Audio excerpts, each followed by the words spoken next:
I'm a broken record about this. I mean, I honestly did not think that this would keep going as it has. I told y'all before I went to Italy, before Poland, before any of my dramatic summer, they're gonna be okay. The Steelers are gonna be fine. They might be good. They might be like great, but no. This team is getting zero buzz still.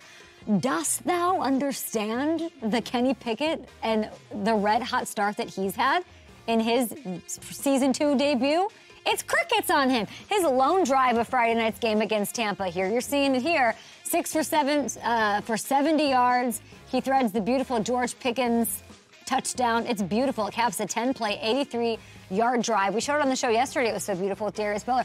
I mean, I get it-ish that people have questions about him. He's a second-year quarterback. You should have questions. He's unproven, sure.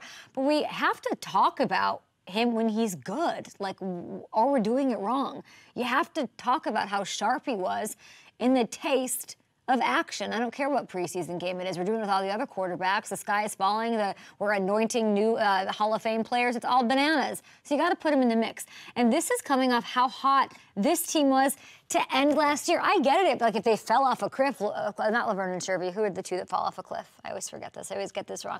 Can I have some people who were born in the 80s on the program, please? Thelma and Louise. I'm sorry. Thelma and Louise, like they didn't fall off a cliff. I've talked about this a lot. The 7-2 finish. Not Marissa apologizing for being born in the 90s.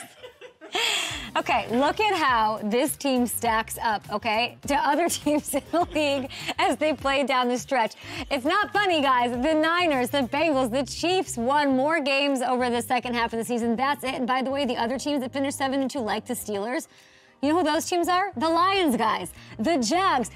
These are the two hyped up teams. Everybody's talking about those two squads. They're the favorites. It's the year of the Lions and Jacks. And it is, and it could be. But then you can't mathematically, fairly, you cannot take Pittsburgh off the board. I know that they have a tough division. We're looking at it, right? They're getting the longest odds in the North. Come on, though.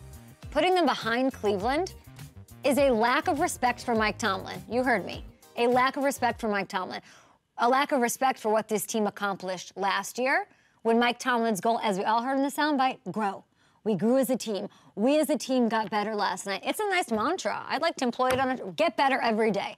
Just a 1%er, a little bit. They did that all year, okay? It's disrespectful to the organization and what they do year in, year out. The AFC is going to be brutal, but I'm getting playoff vibes from these Steelers because I always am attracted to the team that it makes sense that they're going to take a leap, but nobody's willing to do that. I never thought in all of my years that it would be the Steelers that would happen to.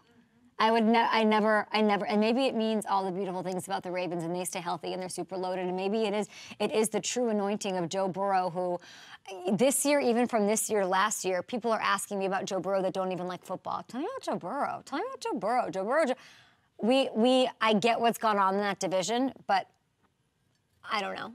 I'm just smelling a little playoff situation. Hey, thanks for watching. Subscribe here to get the latest Up and Adams content right on YouTube.